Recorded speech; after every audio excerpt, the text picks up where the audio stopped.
Okay, we're now live. Thank you very much for joining us. My name is Calvin Jodisi, and today I'm privileged to have some amazing guests here. I have Linda and Noah as well. I would like them to introduce themselves, and I'll start with Linda. I'm Linda, the CEO of Kyle's Organics.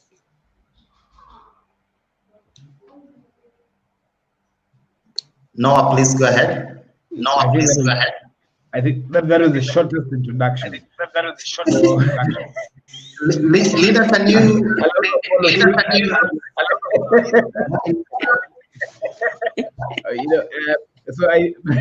My name is Noah Nasiali Kadima, CEO and founder of Farmers, home of the Africa Farmers Club, where we help farmers to attain knowledge and Calvin asked me to write 2 paragraphs of introduction. I didn't know what to say. I didn't know Linda had to.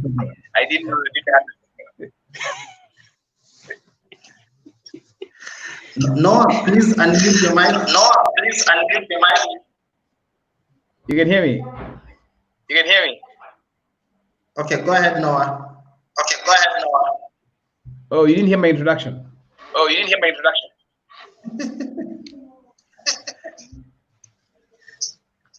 Yes, so I said again, my name is Noah, CEO and founder of Farmers,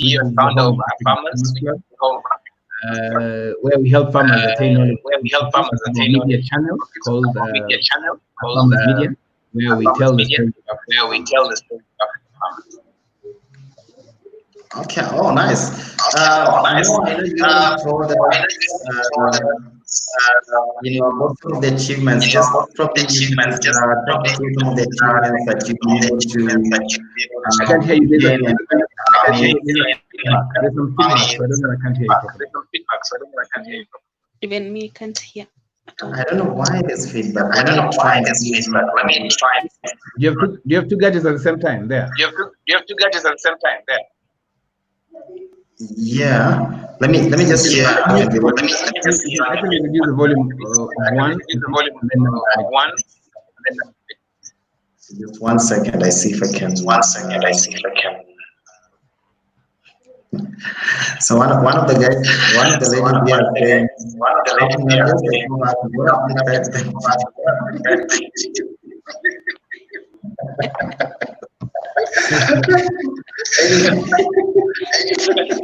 I don't know what I've said, you guys. I don't know Some produce. The echo as they speak.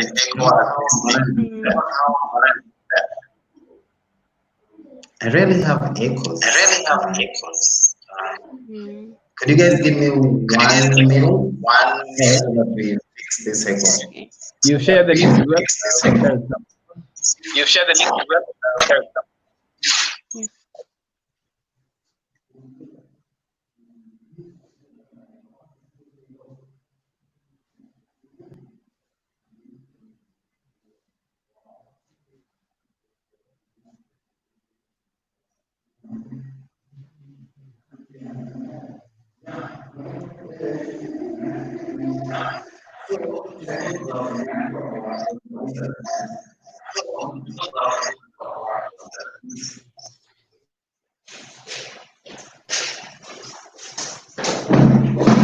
Okay, let's try fix this. Could you try post browser? Linda, do you have any browser? Noah, do you have any browser?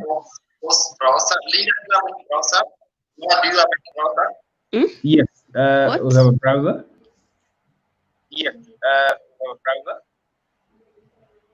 Close any browser that you have, and then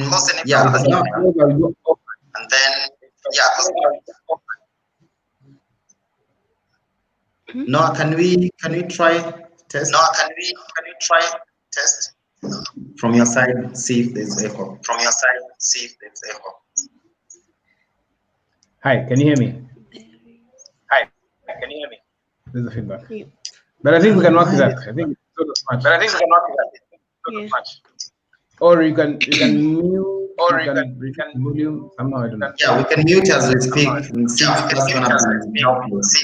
Actually, yes, when one is speaking, the rest mute, and then you see the talk. Okay, that's fantastic. So yes, I think both of you can mute, and then we'll as we speak. I don't know why this is happening today, but it never happens. Uh, so anyway, thank you very much. I think this is quite good, and I actually can be able to hear you loud and clear. Thank you very much for those who are joining us. Thank you, Nas Creation. Thank you, Fiona as well, and thank you for the rest of the people who are actually going to be joining this conversation. I would like to encourage you to keep on sharing the links that I shared with you, and I think probably that would that would enable us reach as many people as possible and have a conversation. And this conversation is live on YouTube, meaning that even after this, people will be able to actually access this conversation.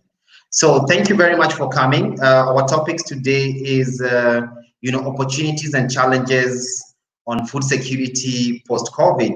As you know, we actually most countries actually opening up, and we know that food is going to be one of the critical thing. So I just wanted to go direct to you, Noah. You're a farmer, an award winner, and you've done a lot of things in this country in terms of farming concern. What do you think about, number one, what are some of the lessons that you've learned during this COVID-19 when it comes to food, when it comes to actually food? What have you learned? Is it me or Linda? Me. Linda. It's you, Noah. Just go ahead, Noah. Okay, I think where I come from, we say ladies first, but I'll proceed. I think I think I've learned a lot. I've learned quite a lot. It's been really a very humbling experience for me personally. I have seen humankind. I've seen people going through different challenges. When this was announced first, I saw people rushing to supermarkets and stocking up food. I saw people rushing to supermarket to actually to pharmacies and stocking on everything, from honey to what is it called, vitamin C, to everything to do with food.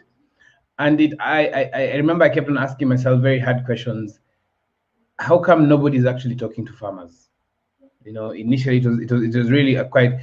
And so what happens is that I remember one time it was I was talking to some of the farmers, and they're saying the way they cannot take their produce to the market.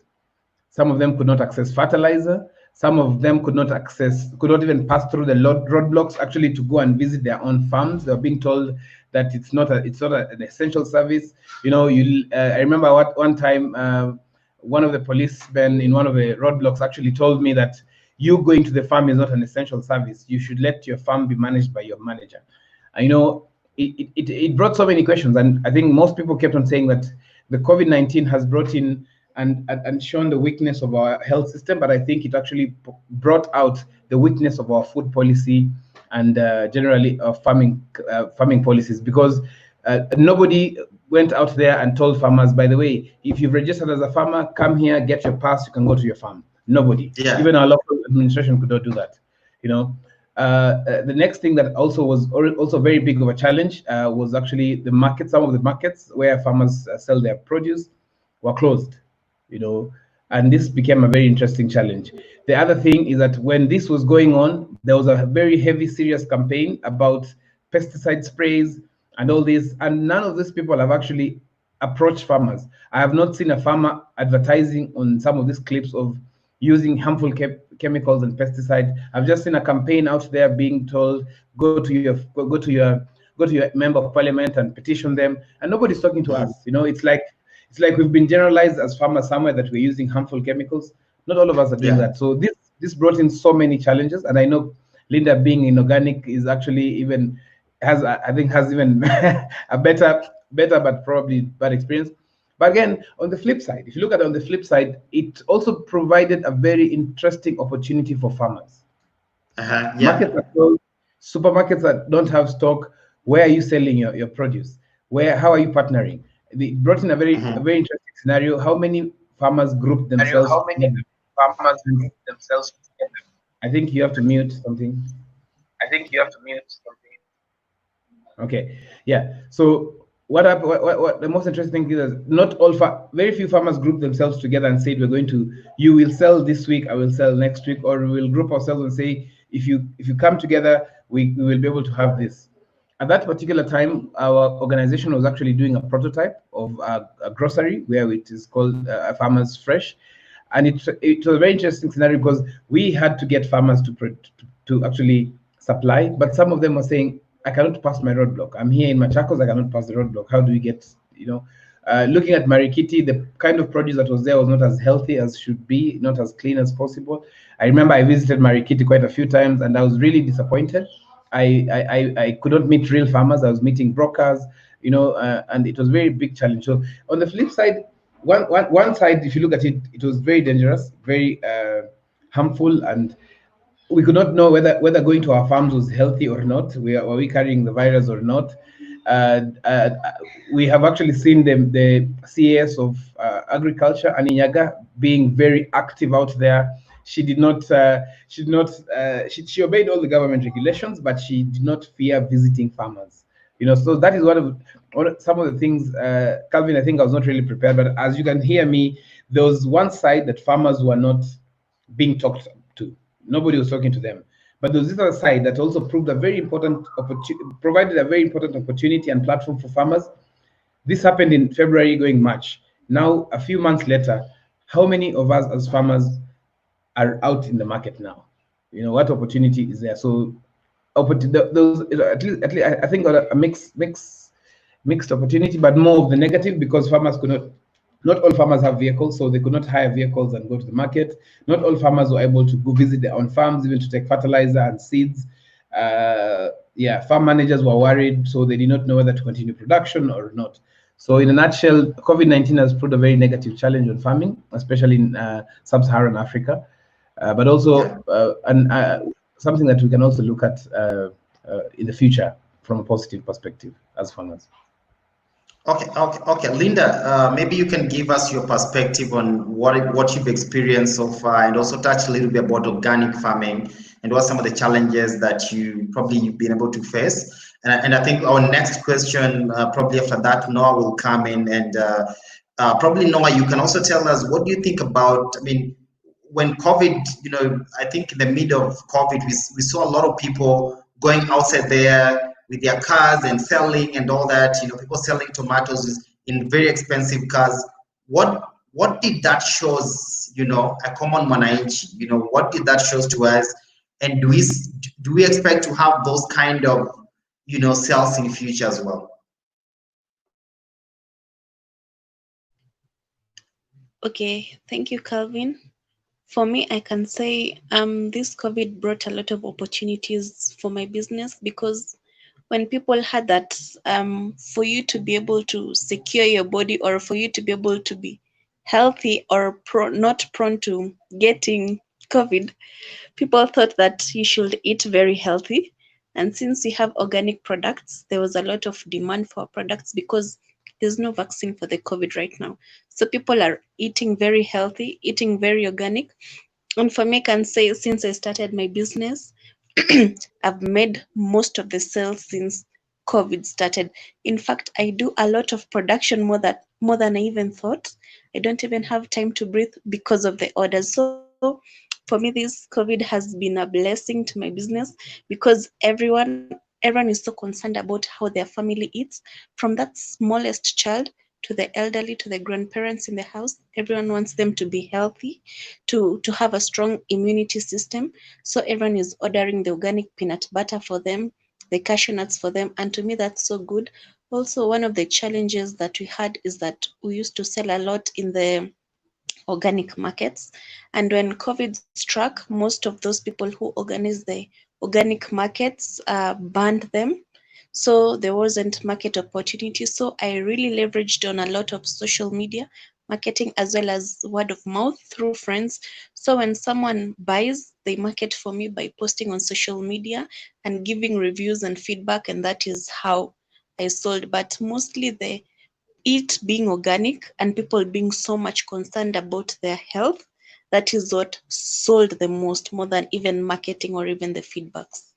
Yeah, so for me, this has been my blessing time. Yeah. What was the next question again?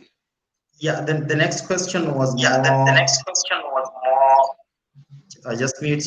I just The mute. next question was more The next on. question was more on. I mean, more It on was your for experience, Noah. like how More you've on your seen people experience, are like how selling. you've seen Most people are selling people on are their selling, cars and all people are that. selling on their cars and How's all that that. been? How's that been?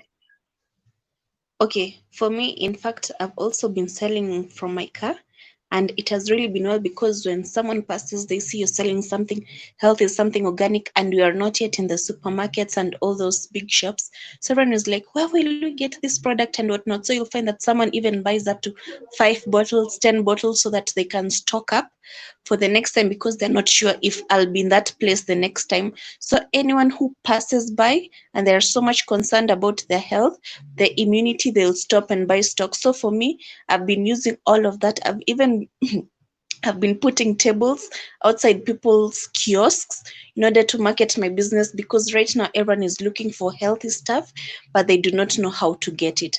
The flea markets are closed. The farmers cannot bring products here. And when they bring products here, you'll find that most of them complain that it's either not healthy or healthy. They just have their own excuses.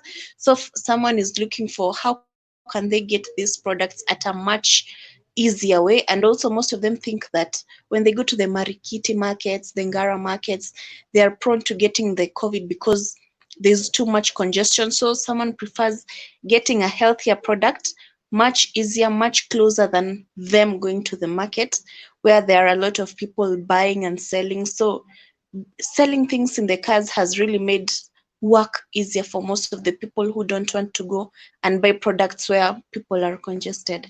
Yeah.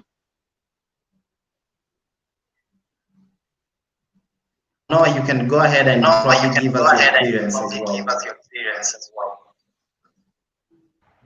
Okay, I think to avoid Okay, I think. the feedback, mute. Yeah, so very interesting question, Calvin. To some extent, I think one of the things that we never looked at is that we never understood who is a farmer.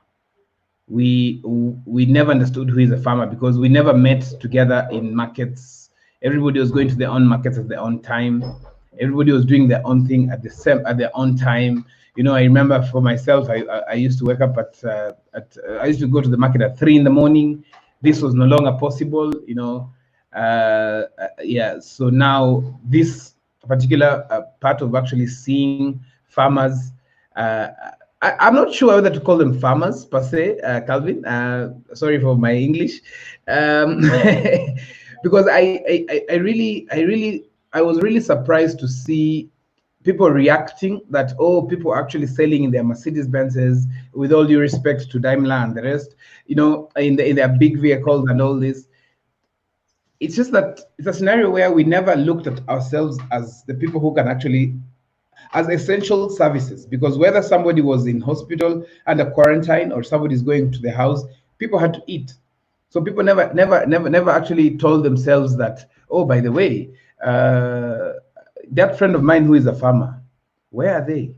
You know, and what Linda has said and what she did was amazing, because what farmers have always asked is, where is the market? And we've always been wondering, okay, where is the market? But we never asked ourselves, our family, our neighbors, our friends, they're all eating. Do they buy from us? Do I sell to them? You know, going out, because farming is a business. For me, Calvin, and I really like what Linda is doing, is that farming is not a hobby. Farming is not passion. Farming is a business. So you have to have a marketer. If you're not a marketer, get someone to market your products. If you're not an accountant, get someone to help you keep your books. So for me, whether you're selling, it was very interesting to see. At some point, I was actually on Limuru Road and actually saw some very interesting cars that very few farmers own, actually selling produce. And at some point, I stopped and asked, I stopped and asked, hey, you are selling, where's your farm? And somebody's like, oh, I farm in certain place, I farm in certain place. And I was like, really? And they were like, yeah, they're sharing the photos.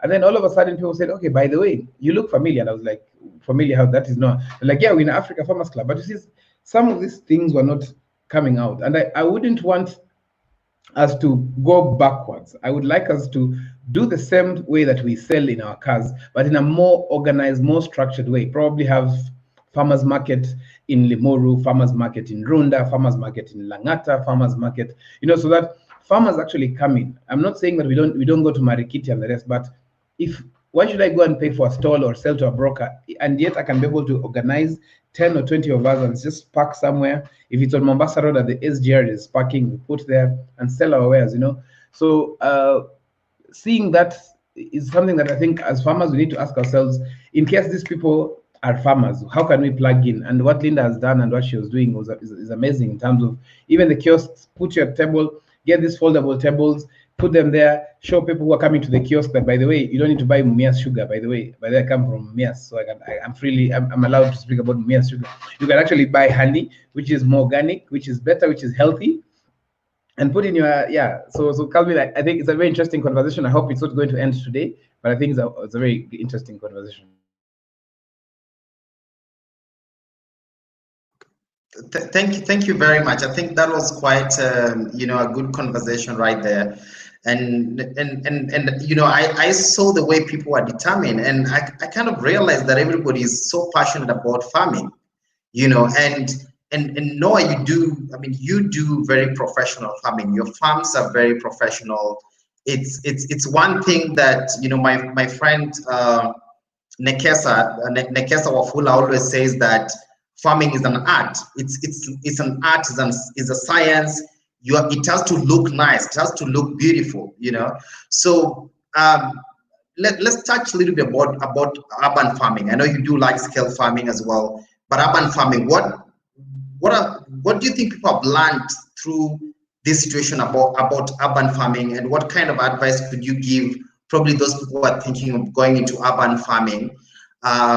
Do you think that's something that people actually should be able to be encouraged to get into? I didn't hear part of the last question. Calvin, just repeat. Yeah, I was just saying, do you think that people need to be encouraged to actually get into urban farming? I think urban farming is very possible. I think urban farming is something that we should all do. I think one of the things that, because number one, urban farming helps us eat healthy. Number one, urban farming lessens the burden even on governments. It lessens the burden on like large scale farmers. Urban farming, number one, makes you also appreciate the efforts of a local farmer, because you have your sukuma wiki, you have spinach, and kidogo kidogo you start seeing some pests there attacking, and you're wondering, okay, how does a farmer manage this? How do you get to that to do this? So urban farming for us, I look at it not even as urban farming. I just look at it as plain simple. The English that English. Some of us learned English when we were a bit older, so we just look at it as kitchen gardens. Basically a kitchen garden. What do you do in a kitchen garden? What do you need at any given time? Do you need some spring onions? Do you need some tomatoes? You need sukuma wiki, where sometimes some of us, when we're coming back home, we're told, by the way, remember to come with some sukuma wiki or some things, and so when the kitchen garden is there, I don't know, it's just that we can't be able to share some of the images, but I have I could have shared some of my images on my kitchen garden. So number one, less chemicals, because you are assured of what you're using there. If you're doing it on a small scale, a few tires, five, 6 tires, or a friend of mine called Kothanoka has some very nice trays that she actually uses for kitchen gardens. The waste that is coming from the kitchen, you can actually put it there as compost. So I think it's a brilliant opportunity. It's a brilliant opportunity that gives for people who are actually watching us, for people who've started their kitchen gardens, and urban farming, for houses, estates. If you're using a balcony, or you can team up and ask your caretaker, or if the top of the roof of buildings can be used as basic kitchen gardens, So it's something that is possible, something that we really want to go around, and something that we can actually even first of all feed ourselves. There's a program that we're running in Kibera. It's called Panda Mboga Okoa Mia. You know, you need at least 50 shillings to 100 shillings every day on vegetables. You know, so if you save that 100 shillings every day, at the end of the month, that's 3,000 shillings. You know, and you've just grown your own food. The water after washing the vegetables in the sink, you pour in this you gunia, that sack there. You know, so number one, eating healthy helps you understand the struggles of a farmer, helps you appreciate the struggles and the opportunities farmers are actually taking to bring food to your table, but also helps you save money.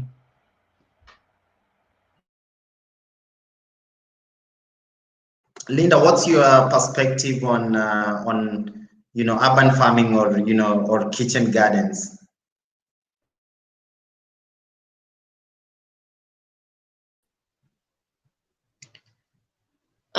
For me, just like Noah said, I see it more of an income generating activity, because you can plant your mbogas, you can plant your herbs, you can plant your spices there and go and sell them, as opposed to maybe you were thinking that you don't have enough capital to go to the market like Ngara, Wakulima market, and all those kind of markets to buy some stock to come and sell. Like most of the mama mbogas here, we always find them waking up at around 4 a.m., 5 a.m. to go buy those products. So most of the people think that these women must have maybe saved or gotten the money from chamas. But if people can plant maybe their mbogas in the kitchen gardens, it can save them that capital that they could have needed to go and buy products from the wakulima markets, of which also see it's a way of reducing unemployment among the youth in the slums, among also the women. Most of maybe let's say the single moms who are struggling, like right now they've lost jobs, maybe those who are doing casual jobs like washing clothes for people can do that kitchen garden. And not only mbogas, they can also invest on herbs, because a lot of people right now are drinking those concoctions of, I don't know, rosemary, lemongrass and whatnot. They can plant them in those kitchen gardens and go and sell them. People are drinking them right now. They can also panda those mbogas, spinach and everything and sell them. They don't need to look for a lot of capital for them to go and buy some bulk produce from whether Wakulima, Ngara or whatever. So for me, those people who are right now struggling with unemployment, I think that's the best way, because right now there's shortage of food. Also right now, accessing foods in those markets is also a big challenge. So people can start empowering themselves small with that. And also besides that, they can also form groups if there are groups or community-based organizations, and they can have a bigger vision. They can start by planting their mbogas in those two kitchen garden thing. Then they can have a bigger vision of even supplying them in supermarkets or even exporting them. So they can start small, and that starting small is a learning process for them.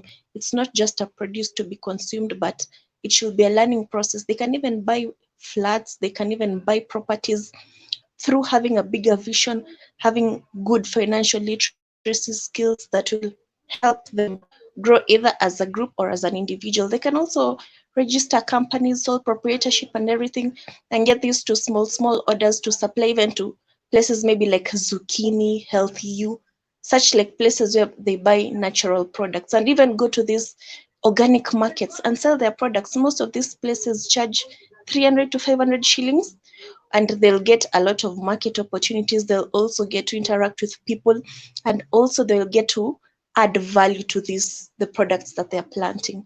So in fact, I would really encourage people who are into agriculture, they should take advantage of these government incubation centers, as well as government ministries, whereby they can go learn, get information, come and add more value to their products.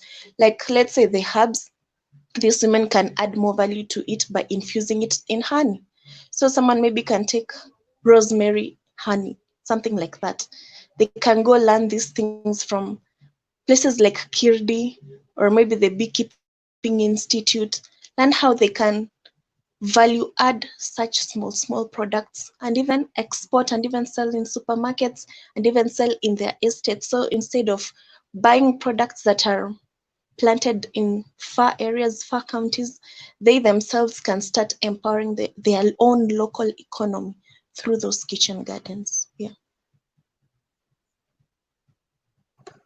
Thank you very much. I think that's quite a good kind of like a good point there by Linda. One of the things that I think is going to be a bit of challenge, and I think that's going to be like the center of our conversation today, is that what do you think? What do you think and feel about food security post-COVID? Right now most countries are opening up. For example, Kenya, we just opened up.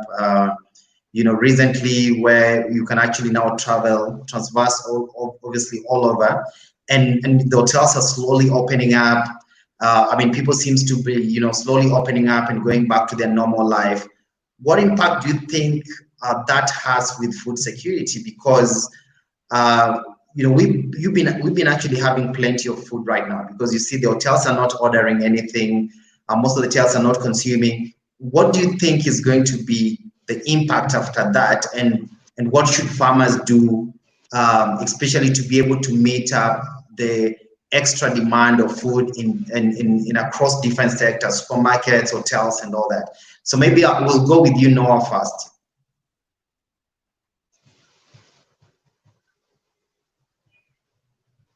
Yeah, we'll go with you, Noah, first. I think that's a very interesting question, Calvin. For me, I'm looking at a very interesting opportunity for farmers.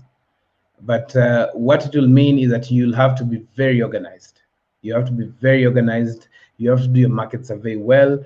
But apart from that, you have to focus on a few things. And I really like what Linda is actually discussing. And I think I've now met somebody who I can actually consult on value addition. I think one of the things that you really have to do is diversification.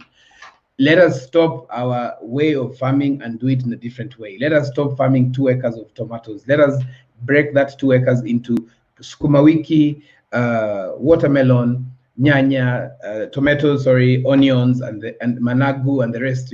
So that when you're actually taking this to your client or your customers, there's everything you're taking to them. The second thing is value addition. You have extra tomatoes.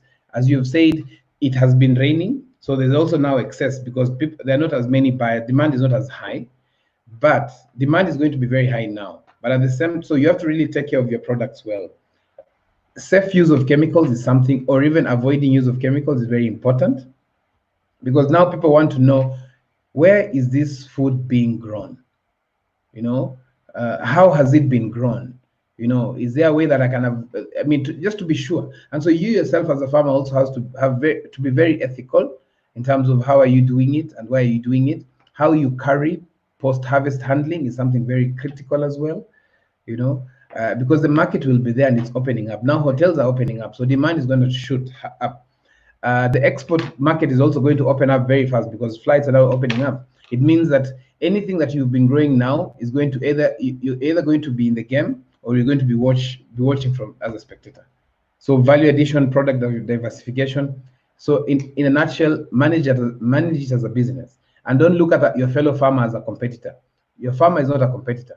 Actually, what your competitor is, can you be able to have very good looking watermelon instead of somebody buying a soda? So you look at it, your fellow farmer is just a partner. If I can't get it from my farm, does Linda have? Can I link her up with the same market? So that I supply on Monday, Linda supplies on Tuesday, somebody else supplies on Thursday. That is how we're going to be and to survive. Our fellow farmers are not competitors. I don't grow better tomatoes than anybody else. No, we just grow tomatoes. Probably my way of marketing and packaging is what is different. So what can I learn from Linda? What can I learn from Calvin, so that you can be able to be out there? Document something else. You as a farmer, you need to document. Tell people, by the way, these were my seedlings. This was week 1 of my crop. This was week 3, week 4. This is what I did. People want to hear some of these stories. People want to learn and see, oh, by the way, that guy understands, where this farm is coming. There was lockdown. There was still sewage going on. People were still using probably sewage or wastewater to be able to grow vegetables. Nobody was watching at that time. Now it's going to come out clear. Calvin, today I left the farm. I'll share with you some of the photos of the sukuma wiki, and it's very big until somebody asks, oh, but your water is clean, so everything is okay. So product diversification, value addition is very critical. Your fellow farmer is not your competitor. This is your partner. Ask them, what are you doing to be successful? Let us talk. Let us have more of these platforms going on, Calvin. And this is very commendable, by the way. Thank you very much, Linda. Could you add something on that, and then I think we're going to go to just a little bit about value addition, and probably I think on value addition we're going to touch on maybe some of the farm produce that we think would actually create a very big value addition. And then after that, I think we're going to discuss about Kenya at large in terms of, are they ready for value addition? Is government doing a lot in that particular area? Go ahead. Okay, the first question, I think Noah has completed everything. He's said what I wanted to say and what I was thinking about. Yeah, so probably, yes, that's it. What I could also tell farmers is that research more on your market. I used to see before the cessation of movement was removed, I used to see people complaining that a lot of the tomatoes, a lot of the onions you're receiving, I don't know, it's from Tanzania. So people are complaining, why are we saturating our own local market with too much imports, yet we can produce, yet what we are buying is what you can produce locally. So people were insisting that we should really support local products. But when the onions go into the market, we don't know the difference between the Tanzanian onions, the Ugandan onions, the Kenyan onions. Onions are just onions to us. So I'd ask farmers to go more into organic, grow something healthy for us, because that is what will also make you stand out in the market. Yeah. Yes, I think that's very good aspect as well.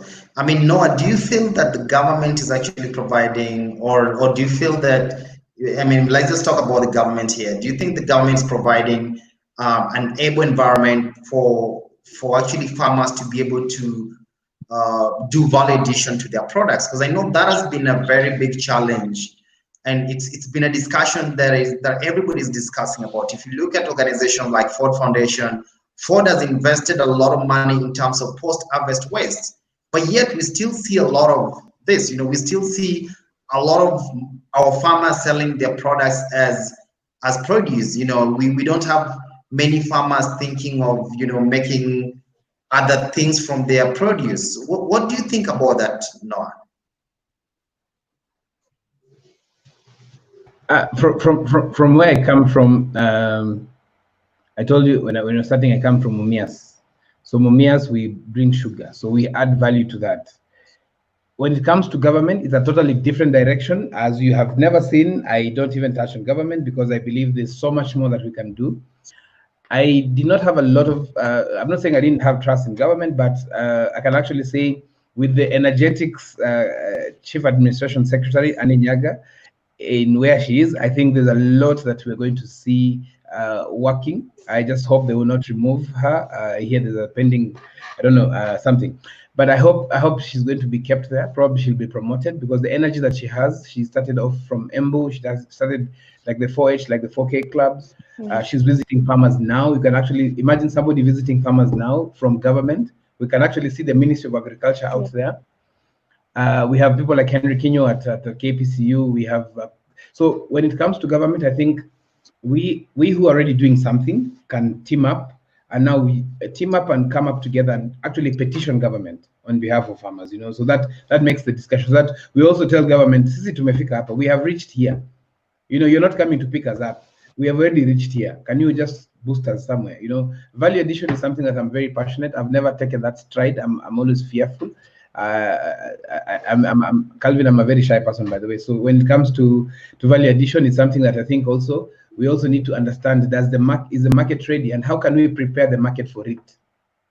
There's one thing, there's one thing saying there's no market, and there's other thing saying how do you prepare market for it? You can imagine, you can imagine a Coca-Cola being sold, advertising World Cup. So you can imagine, and that people say that is unhealthy, and these are sportsmen, they're supposed to be eating healthy, everything. So can you create demand for it? Today I was actually being told you need to take honey. Make sure you have honey, moringa.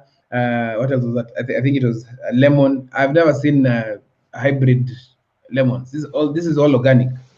How do and some of these chemicals are really harmful. But when it comes to government, can we have some of these extension officers or even being able to explain to us, by the way, when you use this chemical, you need to use it 60 days before you harvest. And what Linda has said actually is, I have a sister of mine, a small sister of mine who is a chef, and she always says that healthy is delicious. We look at some snacks and say, that is quick fix, but yeah, health is delicious, and there's a few comments that are coming there. I think Calvin, you'll read them as well. But I think government has a very strong role to play, but we also need to do something a bit different. I remember one of the former presidents said, what are you doing before you wait for the government to come and pick you up? What are you doing? And that's this common statement that good things come to those who wait. But for me, I think the flip side, the modernized saying is, good things come to those who wait, but better things come to those who go and get it. So go out and get it. Yeah.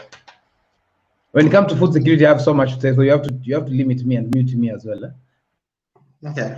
I think it's really good, and Jen Ross is telling us is so saddening that the highest percentage of farmers do not have the right procedures, stock marketing products, but thus input is not proportional to the output. So farming is not getting embraced that much.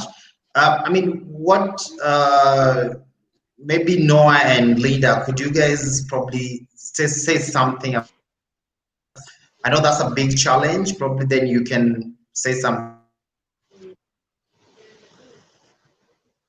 You got disconnected the last few seconds. You got disconnected a bit. I'm just saying you can say something about this, because that's a big thing about farming. Farmers lose a lot, and you find that the people in Marikiti actually makes a lot of money than the farmer in Eldoret. So how can that be solved? And what advice can you be able to give to farmers? I mean, you being a farmer, what kind of advice would you be able to give to farmers in that aspect?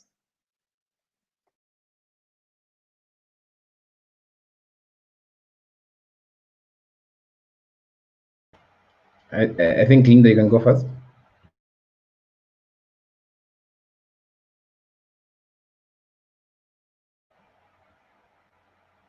Okay, I think the people in Marikiti will make money because they're out there, they've packaged, they've known sure, you enter Marikiti, they call you, they tell you, by the way, I have this product. They've positioned people out there outside Marikiti. That's one of my favorite markets, by the way. And they tell you, by the way, unataka nyanya, I'll take you to somebody who can sell to you tomatoes.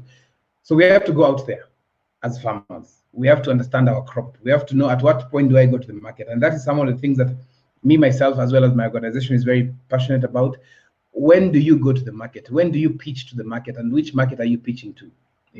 So people in Marikiti will continue selling more and getting more than farmers because they are out in the market. Remember, it's called Marikiti Market. It's not a farm. So we also have to come out there. We have to make sure that because somebody is coming from Athi River, Mama Mboga is coming from Athi River, going all the way to Marikiti to buy produce. And our farm is in Athi River. Have we approached them and even told them, by the way, Mama, before you, instead of going, how much do you buy it? I buy it this much. Nitakulipia pikipiki, come and buy it this much. It's a win-win. It's a win-win. Before she goes to the market at 3 or 4 o'clock in the morning, what they will do is that they will actually make sure you tell them, but I will bring for you the evening before you go to the market tomorrow. We have to learn how to brand and package ourselves. I go back to the same statement. How many of us as farmers have a page, even on any social media platform, on Facebook, to that people can know? You can actually sponsor your own product advert, and people know about it. I think very few of us. I'm not even saying a website, just a profile on social media that actually stands out. You can tell somebody, but this is what I'm doing. We share a lot of information, a lot of content, a lot of, we are in all these farming groups. I think I'm in like more than 200 farming groups in Kenya, but At what point do you market your product? I've got so many buyers. I've got, like today I got a buyer for capsicum, and I had to break and rush to the market, to the farm, because they said, we want to see a sample of this, we want to see this, and we want to see where the farm is. And we reached there and they were like, okay, fine. They wanted, I think, like 200 kilos, and they said, no, in fact, what we'll do, can we sign a contract so that you don't sell to anybody this capsicum? So let us also be a bit proactive, and share, put on your WhatsApp profile. Actually, these days it's called what? It's called they're called what? The highlights. Is it highlights? Highlights is on Instagram. I'm a bit old fashioned, kidogo. Don't worry. It's called status. Sorry, it's called status. So share your produce as your status on WhatsApp, so that everybody calling you, and in your status say, I have capsicum, I'm selling at this much. If you buy this quantity, I'll deliver for you at this price. When you do that, then your friends start saying, oh, by the way, Calvin has tomatoes, and that's money for you. Whether it's kidogo or a lot, if you sell 50 kilos every day, I mean, you're not bad. True. Yeah. I think it's. I mean, it's very true what you're saying. I think there's a lot for everyone, and I think there's also important of the market research, and also I mean, making people to, I mean, buying directly from the farm, which I think we rarely do. Looking at some of the situation, I mean, most farmers, one of their hope is one day they export. I don't know why people actually love exporting more compared to even making sure that they already they feed the local local market. But I mean, what can you say in terms of how do somebody get ready to export their produce? So if I'm a farmer who is maybe an onion farmer, how can I export my products? Because I know people really love to export their products. People want to export their lettuce. How do I package myself to actually be able to export my products outside Kenya?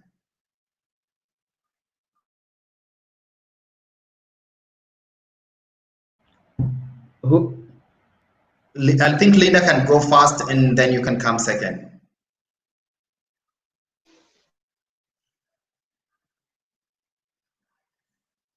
Linda, your mic is still not on. Okay, now go ahead. Fine. To go back to your previous question, like I would like to ask Noah, from that area he comes from, how many government incubation areas or centers are there in his county?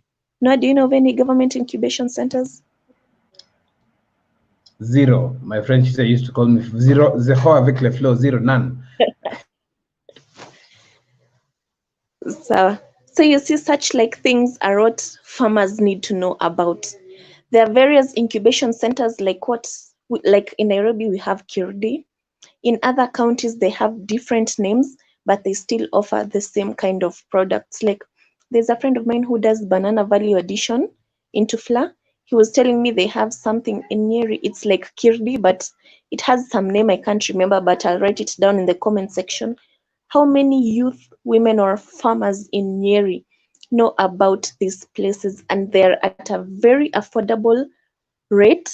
You can afford to go to those places, learn those incubation stuff about your products, learn more about your products, and then you can value add your products, sell more and more, and also get to benefit others, because as people are struggling with markets, you'll be buying from them, adding value and selling at a much cheaper price. Or you can even form a group like them. They've formed a group, they're called G-Star Youth Group.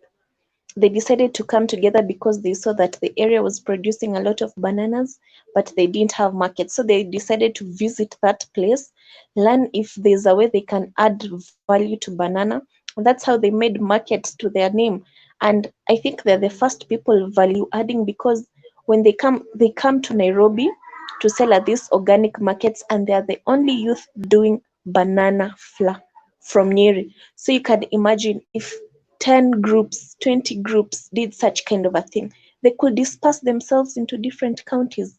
When they come to Nairobi, others go to Nakuru, others go to Kisumu, others go to Mombasa, sell their products, and that is how they'll have market base in this country, in the whole of Kenya. So the youth need to go out and learn. We have all those centers that the government is giving us for free. We also have agencies like KEFIS, which have training. We also have the Beekeeping Institute, they have training. Most of these also, is it Calro? They also have trainings. We also have ISIPE, they have trainings. So it's up to us to go outside there, learn, be inquisitive, have that urge to know more, to learn more, because when you get empowered with that information, you'll come and tell it to the others, then the others will learn, then they'll tell others. So we'll create that cycle in the society of an informed society, of an educated society. So we won't have this thing of, I don't know, we have farm products, but we don't have markets for them.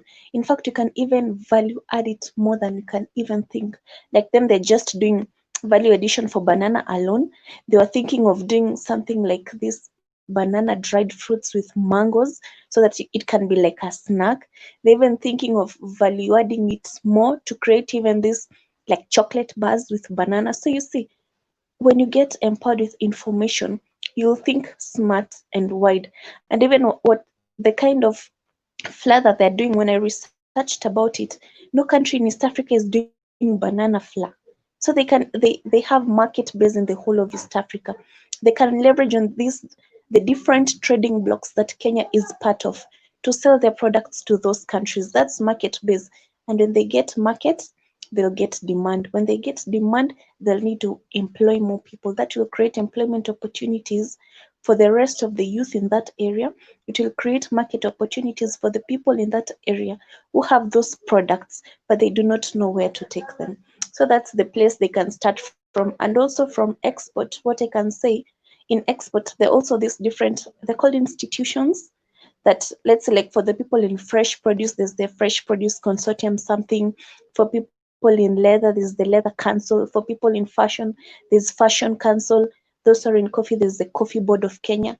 They can visit these offices, learn more on what you needed to do. But first thing I know is that you must be certified here in Kenya.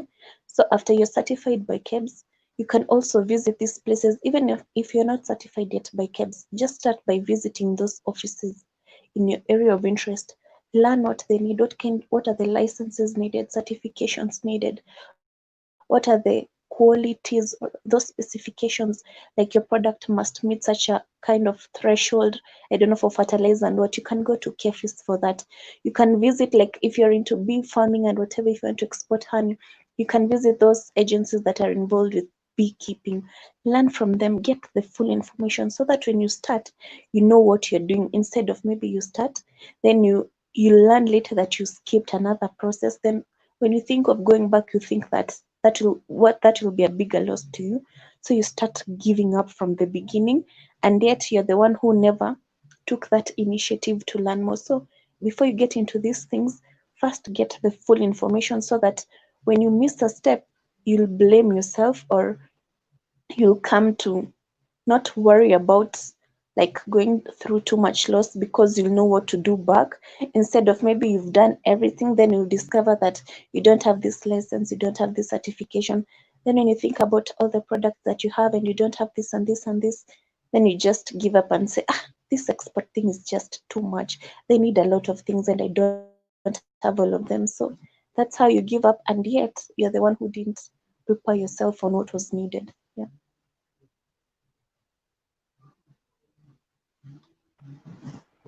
You know, Linda has spoken like hata nimeshindwa. I don't know what to add on there. I think, Linda, that's very well put. You know, I think we give up before we start. We have these famous sayings in farming that you have to fail to succeed. Those are no. You know, we did that. We failed to succeed. We are here because of some of our failures. But you don't have to reinvent the wheel. No, these organizations are there. You know, right now, everything is online. Everything is online. We had to walk to HCDA. And in fact, getting access at the airport was the biggest challenge. And, you know, and it was being just managed by a few individuals. We could not even access. I remember one time, Calvin, I went with my wife to HCDA, and the people officers there looking at us were looking at us like, mnakuja kutuharibia biashara. You know, coming to spoil our business, you know. But we persisted and wanted to find out until we were linked to an exporter, and we learned how to grow produce for export. But before even going to export, we need to feed 6 million people in Nairobi any given day. 6 million. That is 6 million tomatoes, 6 million onions. Any given day. What are we doing about it? So for me, I don't even think it is the challenge. What Linda said is just I think Linda just summarize what I want to say. Go out there and ask. When you go out there, one door will be closed. Probably it's not your door, but probably you can also just construct a door there and enter. These organizations are already out there. What does HCDA mean? What does AFA mean? What do they do? What does Calro do? What can I learn from them? I remember now I'm harvesting oranges, and I got them from Calro. I went to, what is it? There's one in Eastern Province. I've forgotten the name. And that's where I got my first oranges, and now I'm harvesting. I didn't know how to take care of them until one day I got a contact. When you visit these offices, take the contact of somebody. Ask them. My farm is in Kitale. Do you have an officer in Kitale who can assist me in doing this? These are people who are, let me tell you, government employees are happy when they can actually assist you, because it adds value. They have this knowledge. Probably they will want a facilitation, but probably it might even be cheaper than anything else. Just what the information that, and then how Linda has put it. I hope, Linda, you can be able to have that as a small write-up and share it. I think so that people can be able to hear what you just said. Agricultural knowledge has been overrated, Calvin. It has been overrated. It is now being hoarded. Somebody tells you, for me to help you to plant watermelons, you need to pay me this much. Let me tell you a story, Calvin. I bought a farming guide, and it is a very painful but funny story. I bought a farming guide. It was the most expensive book I have ever bought. It was 2,500 shillings. How to plant water, how to make 400,000 shillings in 3 months, having invested 40,000. So I said, it is easy. Just 40,000. I put 3 months, I have 400,000. How to grow watermelon. This book was not even printed. It was an email that was forwarded to me after paying 2,500 shillings. For those out there, that is $25. And what happens is, even inside that book, there are not even varieties that are grown in Kenya. So this information, but you see, some of us learned that way. But we are free. We're already out there. Just like the way you mentioned, you asked me, Noah, can you be available in this call? I said yes. We need to ask each other. We need to ask and see who are the people who are already doing it. Can we learn from them? Like now, I really want to learn about value addition from Linda. And something else that is interesting. Let us create our linkages, our networks that can help each other. Personally, I've visited more than 4,000 farms in the last 3 years because I just want to learn. Calvin, I've never entered an agricultural class. Now I have never studied agriculture in my life. Never. This is just experience in my farm, learning and failing. And then I said, no, we cannot keep on failing. We have to start talking about it. And I think COVID has provided a very important opportunity, which we have not mentioned, that now we have these platforms that we are talking. I think most of the time we're relying on mainstream media to give us these stories, but it's only these big successful stories, not the really stories that we want to hear. And so I really commend you for actually having this part of the discussion. This is such a discussion, and I hope it doesn't end here. I would like to hear Linda actually talking about the organic, what she does. Probably we follow her as she's producing the organic stuff and value addition, and we test it and see. Let us first grow what we grow. Let us first of all, as we start farming, let us grow what our neighbors eat, then what our relatives eat. Then we will be able to learn about market and export market. I exported a while back, and I normally just watch as people export, because it wasn't a very interesting scenario, because it's very bad when you take your produce to an exporter and they tell you that, hey, these are rejects. That's 600 kilos of French beans. It's not easy. We lost 12 tons of French beans, to an exporter who, so let us learn first of all to produce locally, healthy food. We have the KS 175. Let us learn how to produce safely our food. Once we've mastered, export will be an easy thing.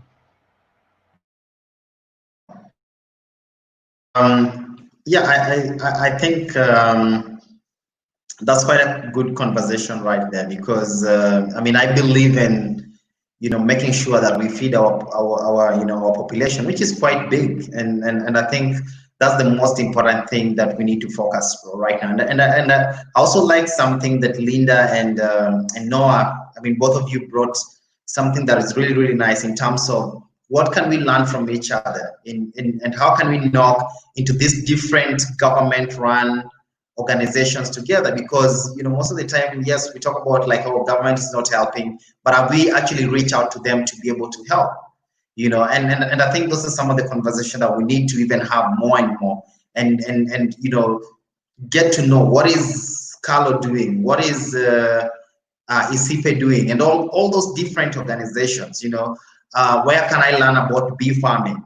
Where can I even learn about watermelon and all that? And I like what Noah has been doing in terms of visiting farms and all that, and I think that's really good, because if I visit Noah's farm, definitely I'll get, I'll learn something from there. So I think that's very very important.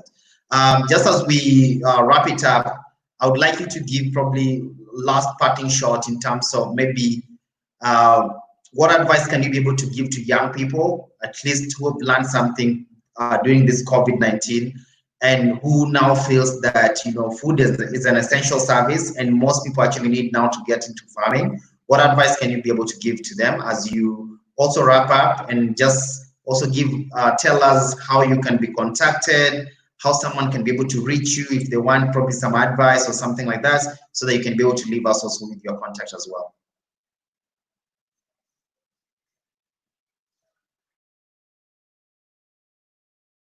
Okay. As for me, what I can say for farmers, if you're growing, please grow something that's good to eat, something that's edible for us. Do not grow because it's going to be locally consumed. You grow the things that are funny, funny. Let me say funny, funny. Like I saw some lady was being bashed on social media. She was marketing her avocados. Then she said export quality. Some people were asking, you're using the term export quality because in exports they don't allow substandard products, especially if it's going to US and Europe. Those people are really keen on what their people are going to consume. So if you're going to sell for people locally, sell what you could have sold to that European, to that American. Don't grow things in those shoddy ways with those too much chemicals, because it's going to land somewhere in Marikiti and it will be eaten by either anyone in Kibera, anyone in whatever, people who don't care about the standards of that product. If you're getting into farming, just start it in the right way. Make it easier for people, make it healthy for people, because as much as you're about you're after profits, but you don't care about people's health. We have cancers, we have rise in non-communicable diseases. You're contributing to harming your fellow Kenyans. But if you could have been given a contract by an European or an American, you could have grown the best. So if you're growing for export or you're growing for local consumption, please do it well for all of us. There should be no class or no restrictions for who is going to consume your product. Second, as a farmer, learn more, research more. Don't be contented about just farming. Learn about how can you value add. I mean the value addition. I'm not growing any nuts, but when you go to buy nuts, those brokers that are there are buying your nuts and they're marketing it as Malawian nuts. When people hear about Malawian nuts, because Malawi produces the best nuts in Africa, they use that as the catch. So when you go to buy it, it's some nuts from Western Kenya or it's some nuts from Kisumu, but they'll tell you it's from Malawi. Why can't we grow that quality? If Malawi is growing the best nuts, what can we do as farmers? What can we do as cooperatives to make sure that that kind of seedling that is being grown in Malawi can be grown in Kenya? The same way we always complain, Starbucks sells the most expensive coffee. That coffee comes from Kenya. Kenya is not a coffee consuming nation. We are a tea consuming nation, but we produce one of the best coffee. We really let down our farmers that Ethiopia is now overtaking us in coffee farming. How can we help our farmers value add their products? Why should you treasure more the coffee that you drink in Starbucks than the coffee that is being grown by an old woman in somewhere in Nyeri, Kiambu there, where they grow coffee? We should empower our farmers. We should start cooperatives. We should start societies whereby farmers come and learn how to value add, so that even if people buy it at a much cheaper price, they value add, and they can even export it. Not even export it. Let us learn to drink that Starbucks coffee from Kenya. You don't need to go to US to drink a Starbucks coffee. I need to order coffee from Nyeri. I need to order coffee from Limuru. That is the Starbucks quality that is there. Our coffee doesn't need to go and get infused with other coffees from all over the world, the same way they do with tea in Europe. Coffee and tea, when it comes from Kenya, when it reaches Europe, they always infuse it with different other kinds of tea. So you find that the Kenyan one loses its value and its brand. If we can market our products to stand on their own, like when people are drinking the Ethiopian coffee, if you've ever used the Ethiopian airline, they really market their coffee. They always say Ethiopian coffee, Ethiopian coffee. Kenya Airways, if any one of you will watch this, we need Kenyan tea, Kenyan coffee being sold in those planes of yours or even these local flights. We need you to really market that. We will really value our coffee. You don't need to go to Java to feel that you've drunk an international brand of coffee. You need to walk into a shop, and when you drink that coffee, it's the same kind of coffee that an American will drink and a European will drink. Lastly, fellow youth, learn, research, read wide. Don't let people bring information to you. Some people bring half-baked information. Some people bring some just funny kind of information to mislead you. Yesterday I was listening to the Farm Kenya something on KTN. Then Aninyaga was saying the government has a lot of funding in both counties and ministries and national government for people in agriculture. Some are soft loans, some are unsecured loans, some have no interest. You as a youth in farming from wherever county in Kenya, have you visited your CEC for agriculture in your county and inquired on what programs do they have for the youth or for farmers in your county? Noah, do you know the kind of programs that your CEC has for the people in agriculture in your county? Do you know do you know the kind of funding opportunities that exist there? Do you know the kind of maybe market connections that your county has? Does the even ministries have, I think, branches in counties? Have you visited that ministry or department of agriculture in your county and inquired from them what kind of opportunities and loans and other kind of exposure programs they have for you? There's this exposure program by the, is it Embassy of Israel? It's called the Mashav program. How many have gone to their website, learned about it, tried applying for those programs? If you're an alumni, is it alumni or a fellow of Mashav? Have you tried empowering fellow youth in agriculture to learn or to get experience and even help them in applying for such opportunities? If you've ever benefited from any international opportunity in agriculture, empower others on how to apply, empower others with information. If you have an idea that maybe you can bring together youth or women or farmers in your area, you form a society or a group, apply for these opportunities, then help them. Don't sit with this information, don't sit with this knowledge. They won't benefit you alone and you won't finish all the opportunities. If there's 500, like yesterday I was listening to the governor of Vihiga.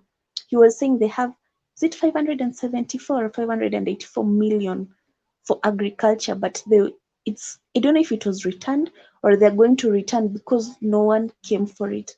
If you're in Vihiga, take advantage of that. I know other counties have such kind of fundings. Go for them. Also, some time back, Nakuru County had trainings for people in agriculture. People in Nakuru, go and look for those opportunities.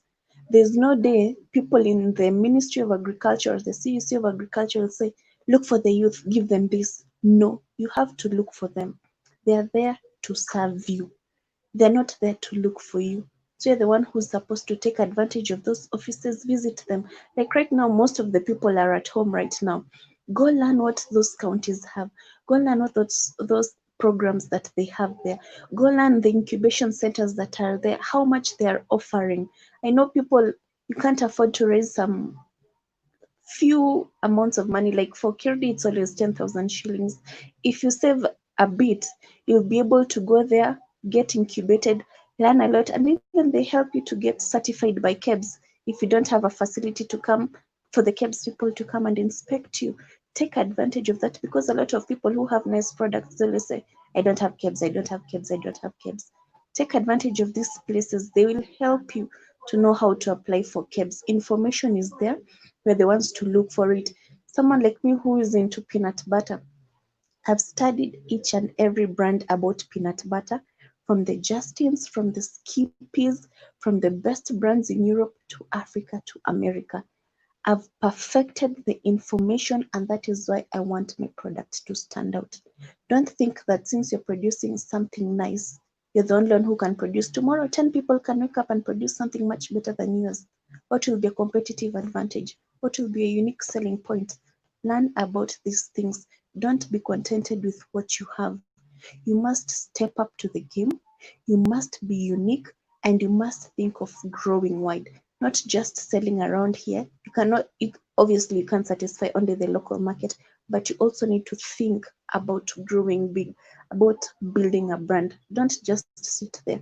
You youth, waking up, I don't know, at 7 a.m., my friend, wake up at 5 a.m., read. Stop doing all those movies overnight.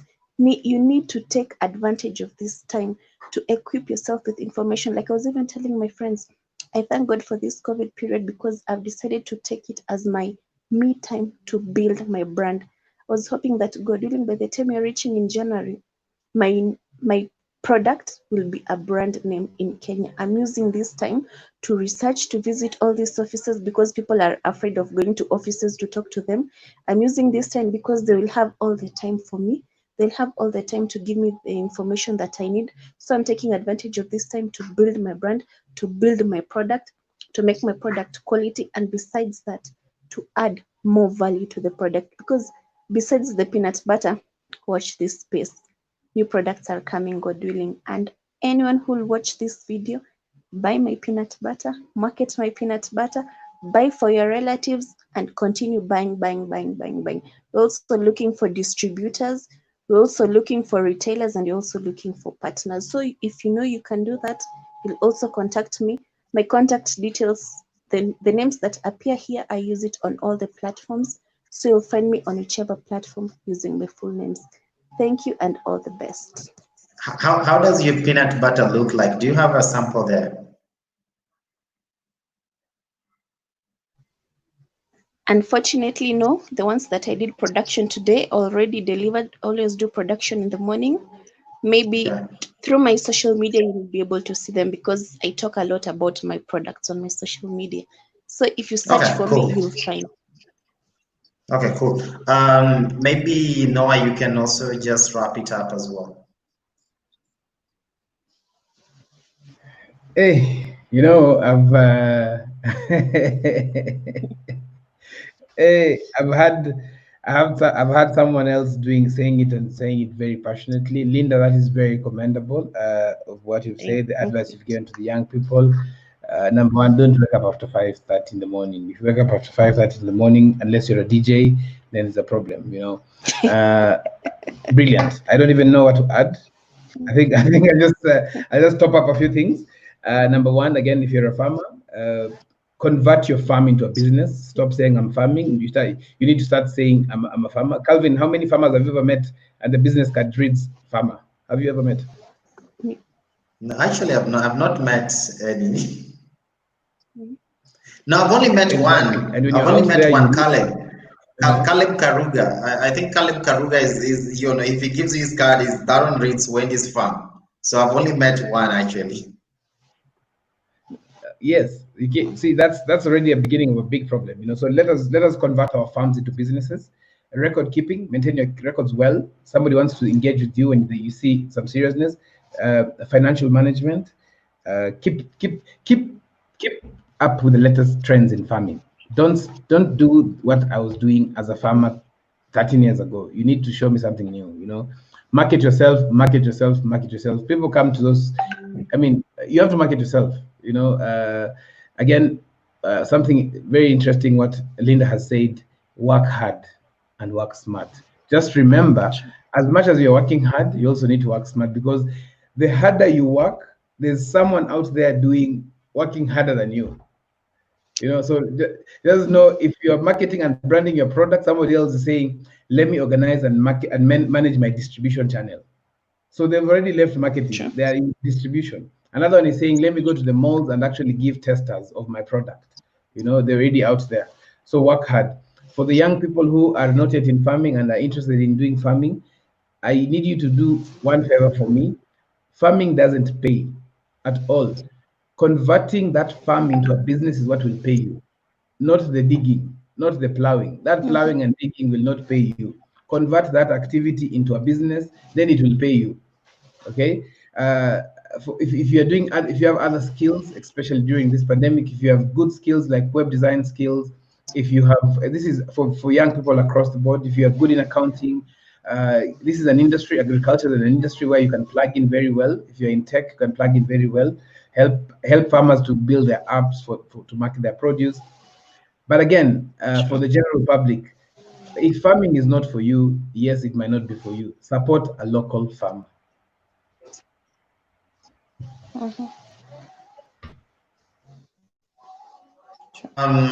Yeah, okay. Thank you very much. Noah, you didn't tell us how you probably the people can be able to reach you, maybe social media or any form of platform.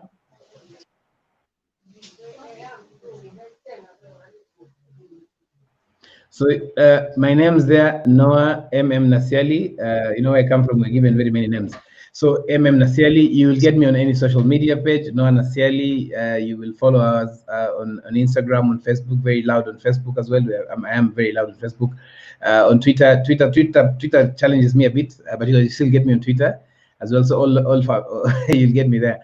And if you are a producer, if you're a farmer, contact me. I will link you up with a department that has the Farmers Fresh, which is a grocery that we're actually opening, prototyping and testing, and see about how your quality is, how you can be able to produce and supply suppliers. Yeah, I think that was really good. Thank you very much, Noah. I think that was really good. And also Linda, I'm sure she's just left a little bit. But thank you very much. And I'm looking forward to having more of this kind of conversations. Thank you, Calvin. Thank you, and thank you for having us.